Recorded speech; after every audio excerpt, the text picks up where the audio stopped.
Baik, Assalamualaikum warahmatullahi wabarakatuh. Selamat pagi, saya Fikra Fatiri dengan NPM 2271102. Di sini saya akan menyampaikan materi saya yaitu fungsi media massa. Di sini saya merangkum fungsi media massa menurut para ahli dan pada umumnya.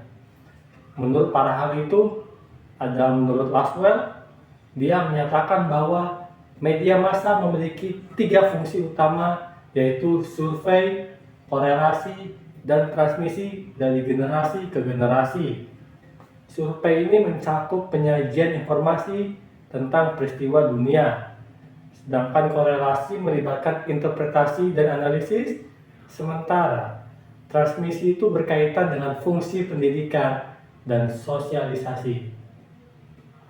Kedua itu menurut Dennis McQuell, beliau itu mengidentifikasi ada 4 fungsi utama media massa, yaitu pertama ada informasi, yang kedua ada hiburan, ketiga ada pemersatu sosial, dan keempat itu ada pembentuk opini publik. Yang ketiga itu ada menurut M. Combs dan Shaw, menunjukkan bahwa media massa itu berperan dalam menentukan agenda atau perhatian publik dengan menekankan beberapa isu daripada yang lain, mempengaruhi perasaan dan pemikiran masyarakat. Yang keempat itu ada Skeller, beliau berpendapat bahwa media massa itu dapat menjadi alat imperialisme budaya, yaitu mempromosikan nilai-nilai budaya dari negara-negara dominan ke negara-negara yang lebih lemah. Yang kelima itu ada menurut Blumler dan Katz, mereka mengatakan bahwa masyarakat itu aktif dalam memilih dan menggunakan media itu sesuai dengan kebutuhan dan kepuasan pribadi mereka. Hal itu seperti informasi, hiburan, atau interaksi sosial. Lalu pada umumnya, fungsi media massa itu ada 4, yaitu yang pertama ada to inform, untuk memberikan informasi. Jadi, media massa itu tugas utamanya adalah memberikan informasi. Informasi yang diberikan oleh media massa itu harus bersifat objektif, karena media massa itu basisnya berdasarkan data. Berita adalah data dan fakta, bukan merupakan opini seseorang atau opini pribadi. Karena itu, media massa memberikan informasi atau sebuah peristiwa secara apa adanya tanpa dibuat-buat. Contohnya itu ada seperti berita di televisi, seperti liputan harian yang menyajikan peristiwa terkini dalam politik, ekonomi, sosial, olahraga, dan berbagai bidang lainnya. Yang kedua itu ada to educate, yaitu untuk mengedukasi. Kenapa media massa bisa disebut memberikan pendidikan? Karena sebenarnya media massa itu suatu sarana yang bisa menyebarkan nilai-nilai. Tentu saja, nilai yang disebarkan itu nilai yang baik. Dia disebarkan kepada khalayak luas. Jadi media massa itu memiliki tanggung jawab untuk menyebarkan nilai-nilai tentang kebaikan kepada masyarakat luas. Karena itu, idealnya media massa itu memberikan konten-konten yang mendidik seperti televisi, surat kabar, seyogyanya menampilkan acara atau program-program itu yang mengedukasi pada masyarakat. Yang ketiga itu ada to transform, melakukan transformasi atau perubahan.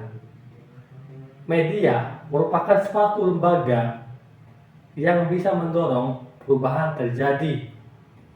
Tentu saja perubahan yang diharapkan itu menuju ke arah kebaikan, bukan sebaliknya.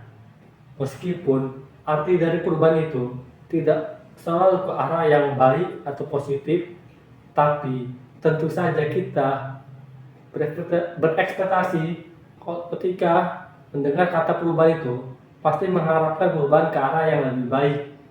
Dalam hal ini, media massa dapat menjadi agen perubahan dengan mempengaruhi pola pikir, nilai-nilai, dan perilaku manusia. Transformasi ini bisa melibatkan perubahan sosial, budaya, ekonomi, atau bahkan politik sebagai hasil dari interaksi dan dampak media massa dalam memberikan informasi, lalu memunculkan ide-ide baru dan membentuk opini publik.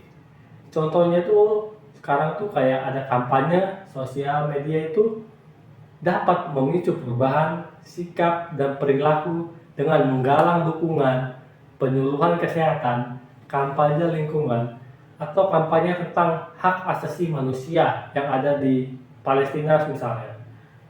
Dan yang keempat atau yang terakhir adalah to entertain, untuk hiburan, yaitu kemampuan media massa untuk menyediakan konten yang menghibur atau memberikan kesenangan kepada masyarakat luas.